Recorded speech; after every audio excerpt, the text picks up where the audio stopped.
శ్రీ విష్ణు రూపాయ నమశివాయ. తమిళనాడులో లక్ష్మీదేవి తపస్సు చేసిన ఒక దివ్యమైన ప్రదేశం ఉంది. దాన్నే కమలాలయం అని పిలుస్తారు. ఆ క్షేత్రంలో శ్రీ మహావిష్ణువు సోమాస్కందమూర్తిని ప్రతిష్ఠించారు అని స్థల పురాణంలో ఉంది. సోమాస్కందమూర్తి అంటే పార్వతీ పరమేశ్వర్లు కుమారస్వామి ముగ్గురు కలిసి ఉన్న మూర్తి. మహిమాన్విత మూర్తి. శివకేశవులిద్దరి శక్తి అక్కడ చేరింది. ఇంకా క్షేత్రానికి తిరుగుంటుందా? భూమిపైన ప్రజల కోసం శివకేశవులిద్దరూ పెట్టారు. అయితే ఇంద్రుడు ఏం చేశాడు? ఇంత మహిమాన్వితమైన లింగం అని చెప్పి ఆయన తీసుకుపోయాడు. మరి పాపం భూలోకవాసులకి లేకుండా పోయింది కదా. అప్పుడు ఒక లీల జరిగిందనమాట. అదేమిటంటే ఒకసారి పరమేశ్వరుడు కైలాసంలో బిల్వవృక్షం కింద పార్వతీదేవి ఒళ్ళో పడుకుని ఉంటే ఒక కోతి ఆ చెట్టు ఆకులు తుంపి కిందకి వేయడం మొదలుపెట్టింది. ఆయన పాదాల మీద పడ్డాయి. పరమేశ్వరుడు చూసి పొంగిపోయి చక్రవర్తివై సామ్రాజ్యాన్ని ఏలు అని ఆ కోతిని ఆశీర్వదించాడు. అంటే ఆ కోతి సంస్కారం చూడండి. అదంది, స్వామి నేను కైలాసంలో ఉండి రోజు మీ దర్శనం చేసుకుంటున్నాను, నీ దర్శనం లేని చక్రవర్తిత్వం ఎందుకయ్యా నాకు అని అడిగింది. నీ ఆటకి నన్ను ఎరవేస్తావా అని ఏడ్చింది పాపం.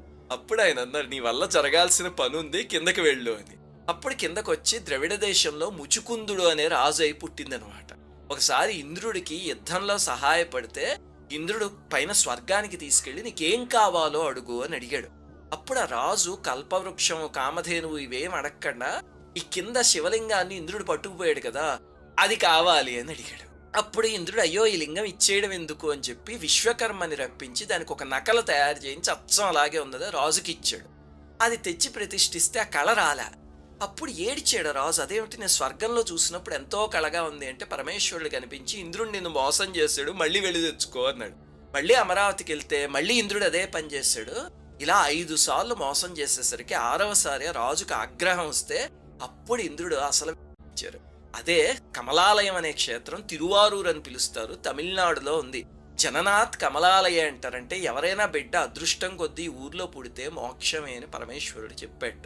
సంగీతత్రయం ఉన్నారు. త్యాగరాజస్వామి, ముత్తుస్వామి దీక్షితులు, శ్యామశాస్త్రి స్వామి ముగ్గురు ఆ ఊళ్ళోనే పుట్టారు, మహానుభావులు. సరే, ఇంతకీ ఆ మరకతలింగం ఎక్కడుందండి అంటే ఒక పెట్టెలో పెట్టుంటుంది. రాత్రి 7 గంటల నుంచి 7:30 లోపు ఒక 10 నిమిషాలు మాత్రం బయటికి తీసి అందరికీ చూపిస్తారు. అభిషేకం చేసి మళ్ళీ ఆ పెట్టెలో పెట్టేస్తారు. మనం దర్శించుకోవచ్చు.